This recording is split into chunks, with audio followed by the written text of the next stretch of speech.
Maka orang-orang di luar sana yang mengatakan andaikan tahlil itu baik pasti dilakukan sahabat, itu logika yang keliru.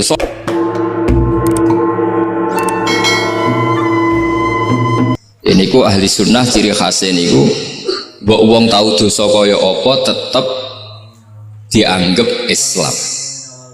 Ada kelompok ekstrim khawarij sing darani wong nak dosa niku berarti wis napa kafir. Jadi itu efeknya luar biasa dari madhab-madhab itu. Lalu kenapa madhab Abul Hasan As-Sadili yang kita pilih?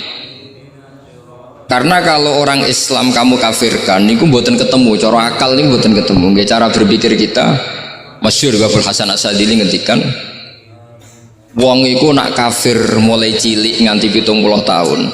Kalau baleni malih tiang kafir cilik ngantos 70 tahun itu kan menjadi mukmin itu hanya dengan melafadzkan apa? Syahadat la ilaha illallah Muhammadur Rasulullah. Niku hadhil kalimah satu ini. Kalimah syahadah niku saged ngilangi kekafiran 70 tahun. Artinya kalimat ini adalah kalimatun dakhala fihal kafiru al-islam atau kalimatun sara bihal kafiru musliman. Ini ngaji rileks, ini tanamkan di hati. Ini adalah kalimat yang orang kafir saja menjadi muslim, hanya sekali dilafadzkan. Masa lalu dengan kalimat yang sama tiang muslim menjadi kafir. Ini kemudian buatan ketemu akal. Makanya madhab takfiri, madhab gampang mengkafirkan orang itu jelas madhab yang enggak ada rujukannya sama sekali, enggak ada pegangan ilmiahnya sama sekali. Wong kafir wae jadi Islam, mosok wong Islam jadi kafir. Mau perkara tahlilan ning kuburan.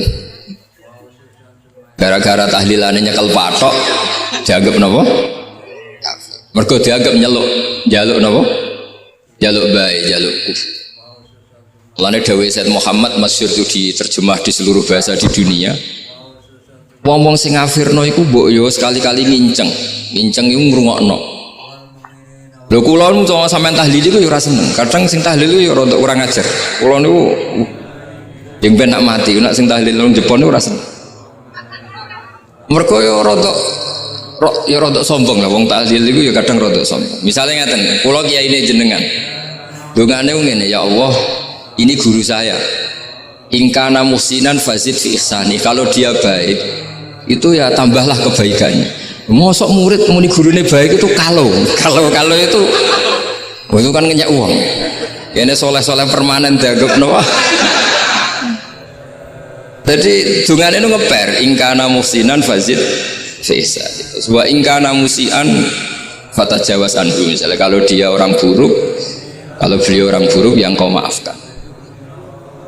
Maka orang-orang di luar sana yang mengatakan andaikan tahlil itu baik pasti dilakukan sahabat, itu logika yang keliru. Sahabat gak mungkin kan nahlili Kanjeng Nabi ngendikan ingkana musinan sido kafir ngoten nggih mboten.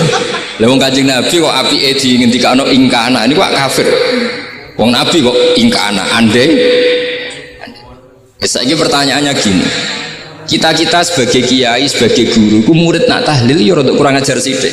Wong gurune kok diomongno ingkana musinan ambek ingkana musian. Nah pertanyaannya gini, lepas dari kira rada kurang ajar lah dalam tahlil itu rada kurang ajar karena nyebut guru ora kode kana musinan tapi ingkana musinan. Maksudnya kalau sampean sebagai murid kan menapa kode kana musinan, guru saya benar-benar orang baik, bukan ingkana andekan orang baik. Tapi ada satu kepastian bahwa ini tidak minta sama mayit.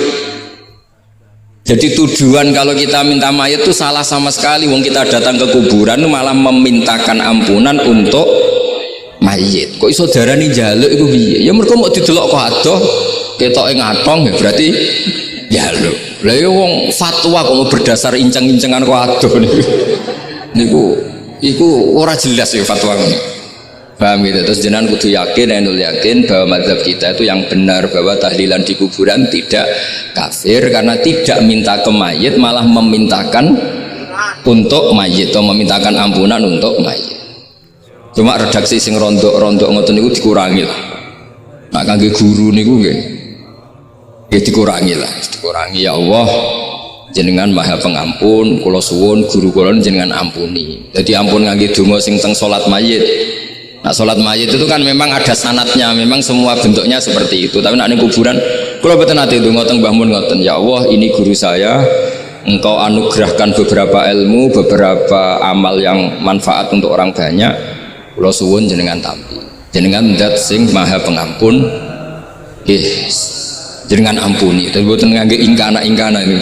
Angen-angen muga aku dadi kiai ini tersinggung. Murid orang ajar, mosok ndarani gurune apik iku andekan. Ya tapi berhubung ra paham ya alhamdulillah ya tahlil yang Wali Songo ya buanter-banter nganggo mik. Lah sing kene pahamku ya rodok risi. Piye? Wali Songo darani ingkana ya piye? Wah. Dadi niku mareni nggih, lan kula suwun nak tahlil nyewa kiai sing alim lah ben rodok bener, rodok bener. Tapi ampun nyewa kula mboten purun. Kula nu gadah pondok lah dadi mboten saya masyhur susah diundang orang kecuali yang ada hubungan guru, hubungan sarang. Karena beliau lama sekali ngajar di MGS. Beliau Gus Maksum itu lama ngajar di MGS. Jadi saya itu hanya datang di orang-orang yang pernah khidmah di sarang, terus yang pernah keluarga sepuh. Saya datang ke Jakarta ke Pak Quraisy Shihab itu ya karena Pak Quraisy itu lama sekali bikin diskusi-diskusi tafsir. Akhirnya saya termasuk pengajar di pondok beliau. Jadi faktornya ya hanya karena itu, bukan yang lain. Terus kalau suwun jenengan kedayaken kalau faham takfiri yang memudahkan mengkafirkan orang lain itu faham yang salah, karena itu bahaya. Terus bahaya kedua secara fikih. Secara fikih itu nanti repot. Kalau nanti di salah satu seminar itu sudah mau zuhur, ketemu satu narasumber yang gampang mengkafirkan orang, itu separuh masjid kebetulan mereka banyak yang bisa ngaji itu terus gak sholat zuhur, gak sholat zuhur. Tanya sama mereka, lu kok gak sholat zuhur, ini sudah masuk waktu, kan sholat hanya wajib untuk orang muslim, kita akan kafir. Ya karena dikafirkan tadi kan, kalau kita akan dikafirkan. Akhirnya gak kafir, sholat.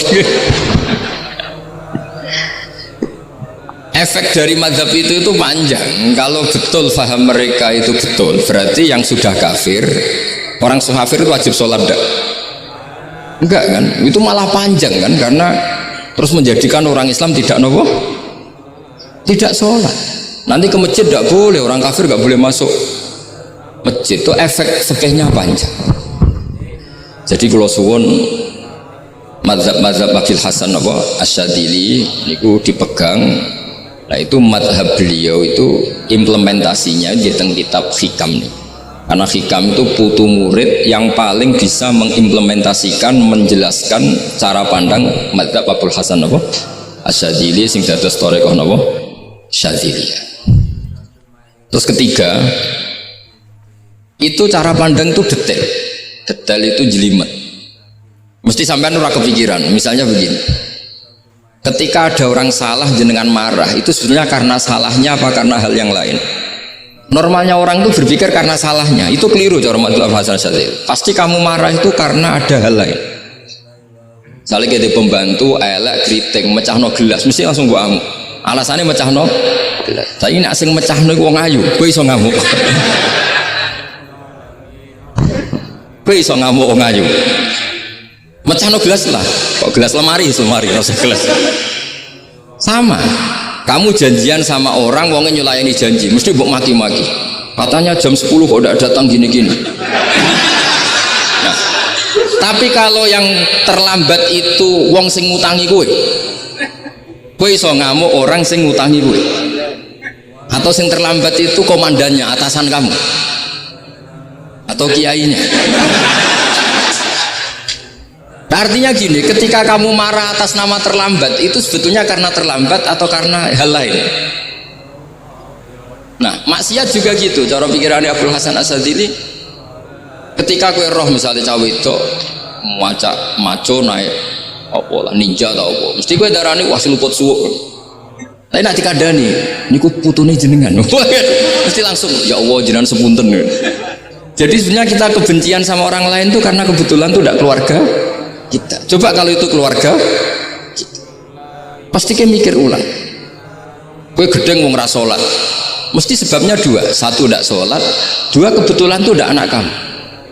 Kalau itu anak kamu, kamu pasti istighfar berhari-hari untuk dimaafkan Allah, bukan maksud no.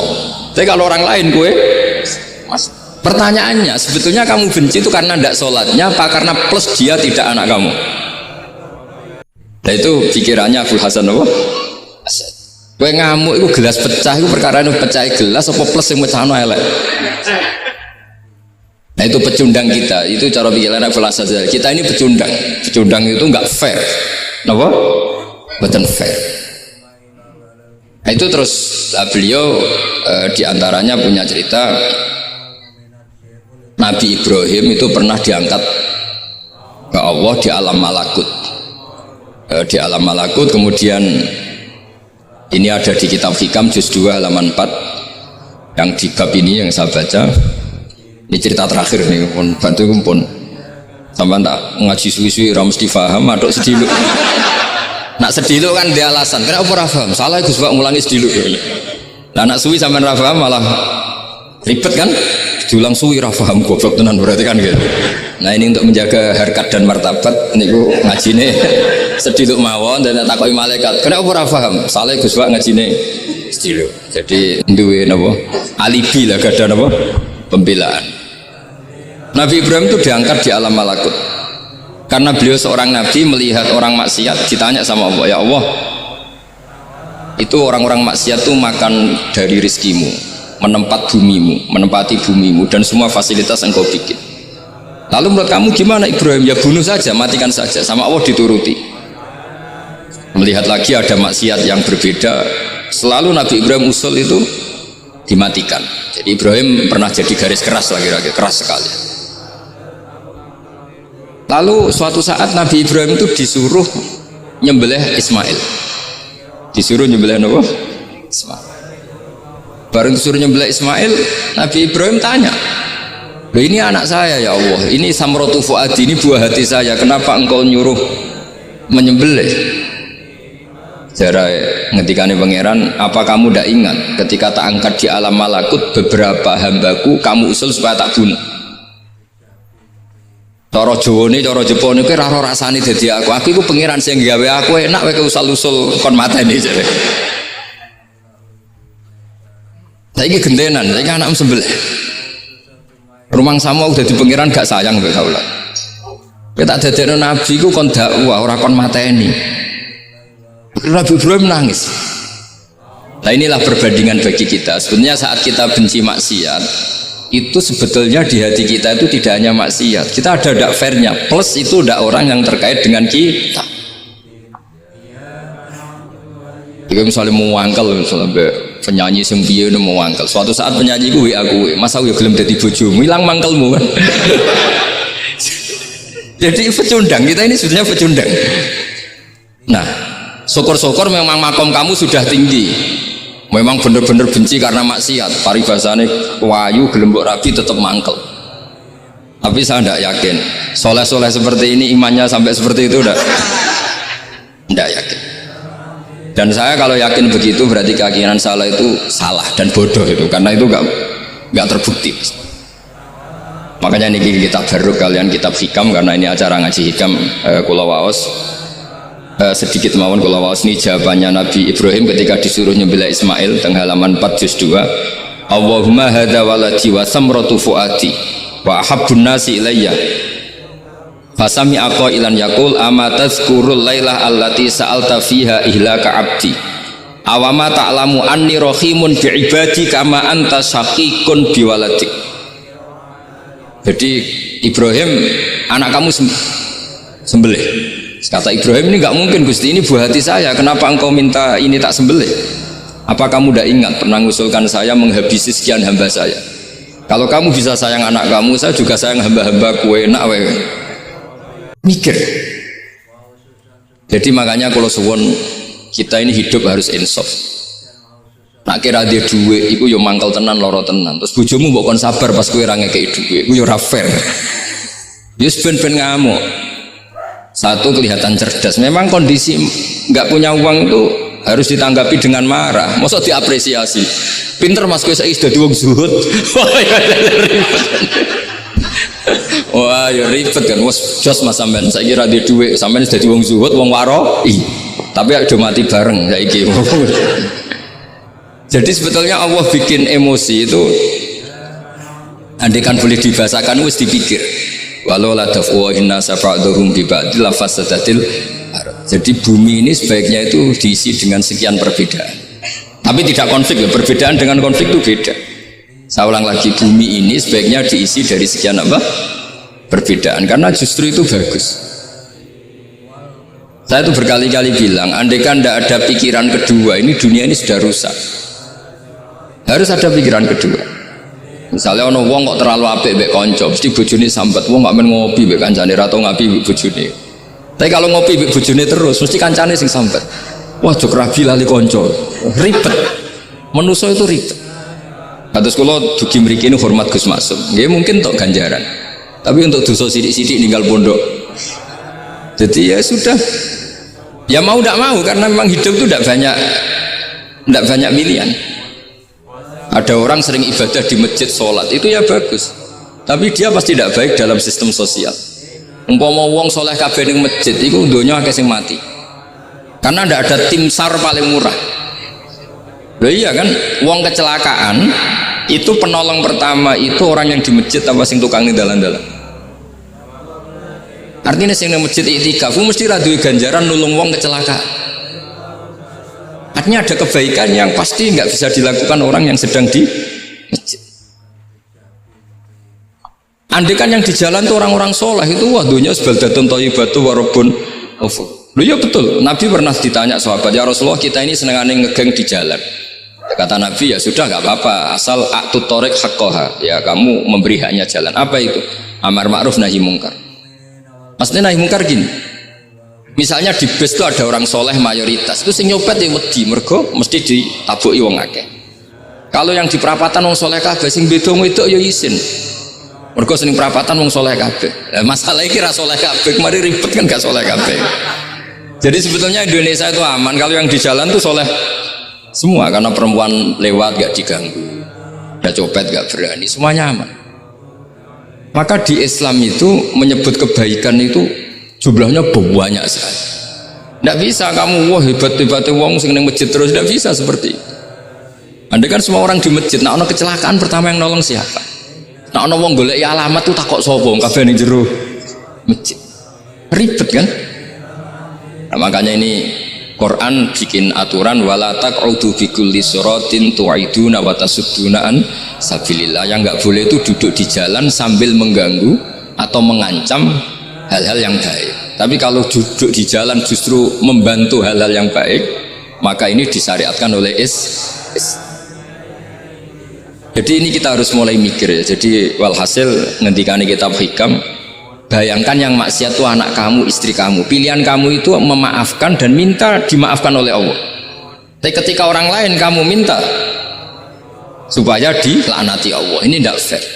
Jika kita diajari guru-guru kalau minta ampun ighfirli wali walidayya wali jami'il muslimina wal muslimat, masih dikata wali jami'il muslimina wal muslimat wal mu'minina wal mu'min. Itu filosofi yang luar biasa, kata jami' semuanya ya Allah engkau maafkan, bukan keluarga saya tok, siapapun yang berkontribusi terhadap Islam ini engkau maafkan.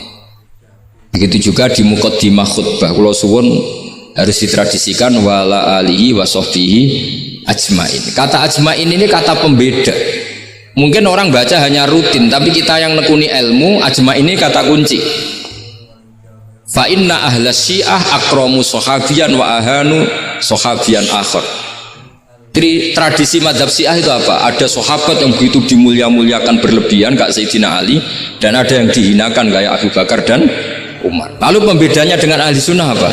Kita menghormati sahabat wa sahbihi ajmain. Jadi hadhil kalimah kalimatun fariqah, ini kalimah pembeda. Jadi ajmain buatan kalimah rutin terus ono jimati ono kasiate ini buatan. kita maklumatkan ke seluruh dunia bahwa mazhab ahli sunnah ditandai dengan wa ala alihi wa sahbihi ajma'in. Lane dawe Mbah Hasyim wa nukrimu ahlal bait wa nukrimu jami'a ashab Rasulillah sallallahu alaihi wasallam. Wa nukrimu jami'a ashabi Rasulillah sallallahu alaihi wasallam. Ciri utama mazhab ahli sunnah apa? Menghormati keluarganya Nabi dan menghormati seluruh, ada kalimat apa? Seluruh sahabat. Jadi kata ajma'in itu kalimatun fariqah atau kalimatul fasl, kalimat yang membedakan mana madhab syiah dan madhab ahli sunnah apa? Tapi kalau jenengan ngaji teng Gus Maksum napa teng Haji Maksum, di antara madhabnya sinten Nabi Ibrahim yang diceritakan Abul Hasan apa? Asyadili, kebencian kepada maksiat, kita semua pasti benci maksiat. Tapi gak fair kan, yang satu kamu laknati, yang satu kamu doakan. Ujung-ujungnya apa? Ada unsur hadun nafsi. Kalau yang terkait dengan jenengan mbok dongakno di sepuro, nah yang nggak ada terkait mbok pasutno. Ini kan tidak fair, padahal sama-sama apa? Maksiat.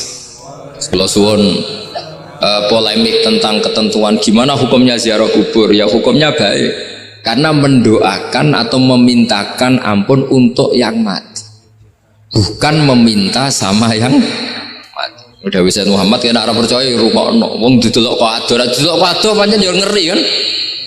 Patoke diusap-usap. Bariku ndonga, delok kok ado kan iku njaluk kuburan, padahal mayite ngeluh.